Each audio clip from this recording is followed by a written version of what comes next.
আসসালামু আলাইকুম ফুটবল প্রেমীরা। কেমন উপভোগ করলেন আজকের ম্যাচ দুটি? দুর্দান্ত দুটি ম্যাচের সাক্ষী হলো আজকে পুরো ফুটবল বিশ্ব। Inter Miami versus Palmeiras and Al Ahly versus Porto. দুইটা ম্যাচই দুর্দান্ত ম্যাচ হয়েছে অ্যান্ড এই দুইটা ম্যাচের উপর নির্ভর করছিল পরবর্তী রাউন্ডে কোন দুটি দল যাচ্ছে গ্রুপ এ থেকে ক্লাব বিশ্বকাপের রাউন্ড অফ 16-এ, সেইটা অ্যান্ড সেই ম্যাচের ফলাফল আমাদের সবারই হাতে চলে এসেছে ইতোমধ্যেই। ইন্টার মায়ামি অ্যান্ড পালমেরাস 2-2 গোলে ম্যাচ ড্র করায় দুইটি দলই 5 পয়েন্ট নিয়ে পরবর্তী রাউন্ডে চলে গেল and Al Ahly versus Porto 4-4 গোলে ম্যাচ ড্র করলো। দুর্দান্ত একটি ম্যাচ খেলেছে পোর্তো অ্যান্ড আল আহলি। এই ম্যাচটি ফুটবল প্রেমীদের মনে কতটা উন্মাদনা সৃষ্টি করেছে, জাস্ট আনবিলিভেবল। আমার কাছে তো ওই ম্যাচটি খুবই ভালো লেগেছে। অ্যান্ড ফার্স্ট কথা বলা যাক পালমেরাস অ্যান্ড ইন্টার মায়ামির ম্যাচ নিয়ে। এই ম্যাচের শুরু থেকে ইন্টার মায়ামি খুবই ভালোভাবে ডমিনেট করতে শুরু করে অ্যান্ড এই ম্যাচ শুরু হওয়ার আগে ইন্টার মায়ামি অ্যান্ড পালমেরাস দুইটি দলেরই 4 পয়েন্ট করেছিল। সো এই ম্যাচটি যদি ড্র করতো তাহলে দুইটি দলে পরবর্তী রাউন্ডে যেত অ্যান্ড কোনো দল যদি হেরে যেত তাহলে তখন গোল ডিস্টেন্সের ভিত্তিতে পরবর্তী রাউন্ড নিশ্চিত করা হইতো যদি পোর্তো অ্যান্ড আল আহলির ম্যাচটি কোনো একটি দল জয় করত তবেই। বাট সেটা তো হয় নাই অ্যান্ড এই ম্যাচটি পোর্তো ইন্টার মায়ামি শুরু থেকে ডমিনেট করতে শুরু করেন। 36 মিনিটে লিওনেল মেসিকে তার জন্মদিনের উপহার স্বরূপ তার সতীর্থ একটি গোল করে উদযাপনে ভাষায় পুরো দলকে অ্যান্ড লিওনেল মেসিকে নিশ্চয়তা দেয় যে আমরাই যাচ্ছি পরবর্তী রাউন্ডে। এই নিশ্চয়তাটা লিওনেল মেসিকে দেওয়া হয় অ্যান্ড লুইস সুয়ারেজ সেকেন্ড হাফে আরো একটি দুর্দান্ত গোল, যাকে বলে এক কথা অতি মানবীয় গোল করে 2-0 গোলের লিড পাইয়ে দেয় ইন্টার মায়ামিকে।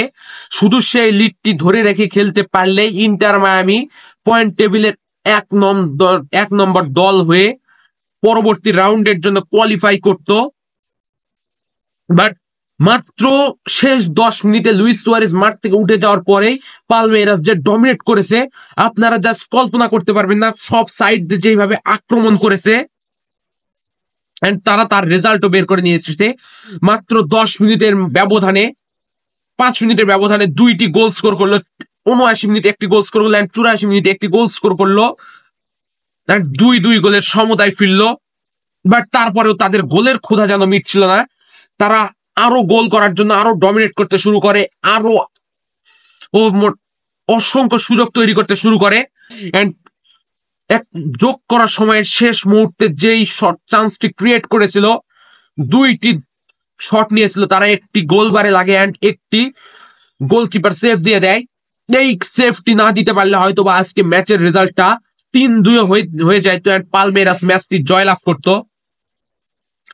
ব্রাজিল থেকে যে 4টি টিম খেলছে সেই 4টি টিমে এই সিজনে দুর্দান্ত ক্লাব বিশ্বকাপে দুর্দান্ত পারফরমেন্স করছে এন্ড 3টি দল ইতোমধ্যে পরবর্তী রাউন্ডের জন্য নিশ্চিত রাউন্ড অফ 16-এ কোয়ালিফাই করলো এন্ড শুধু বাকি রয়েছে ফুলমিনেন্সের কোয়ালিফাই করা। ফুলমিনেন্স 4 পয়েন্ট নিয়ে পয়েন্ট টেবিলে 2 অবস্থান করছে এন্ড একে থাকা বুরুসিয়া ডর্টমুন্ডের সমান সংখ্যক পয়েন্ট, শুধু গোল ডিস্টেন্সে তারা এগিয়ে রয়েছে। সো এইখানেও ফুলমিনেন্সের কোয়ালিফাই করার সম্ভাবনা রয়েছে 99%, যেহেতু ডর্টমুন্ডের সাথে ম্যাচটি নেই অ্যান্ড ডর্টমুন্ডকেও থামিয়ে দিয়েছিল এই ফুলমিনেন্স, গোল শূন্য ড্র করেছিল ম্যাচটি।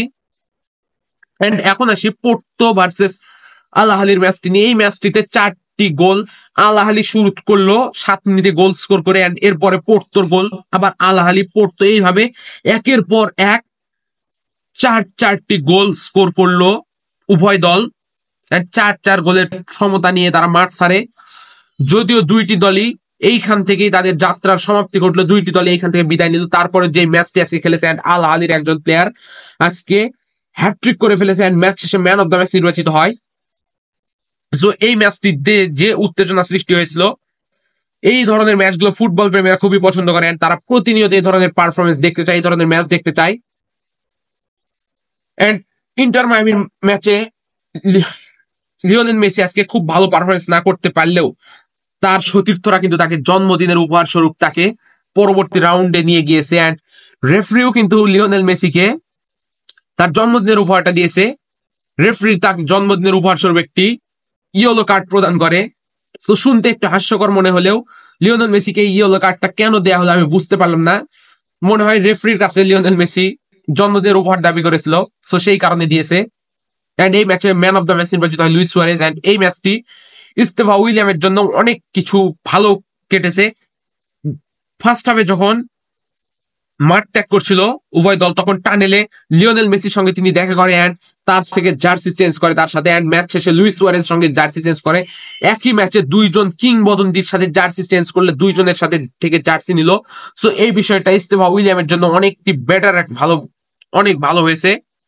অ্যান্ড ইস্তেফা উইলিয়ামস এই ম্যাচে যে পারফরমেন্স করেছে, এই ম্যাচের পারফরমেন্স তাকে ভবিষ্যতে আরো প্রেরণা যোগাবে, বড় দলগুলোর বিপরীতে পারফরমেন্স করার আত্মবিশ্বাস যোগাবে।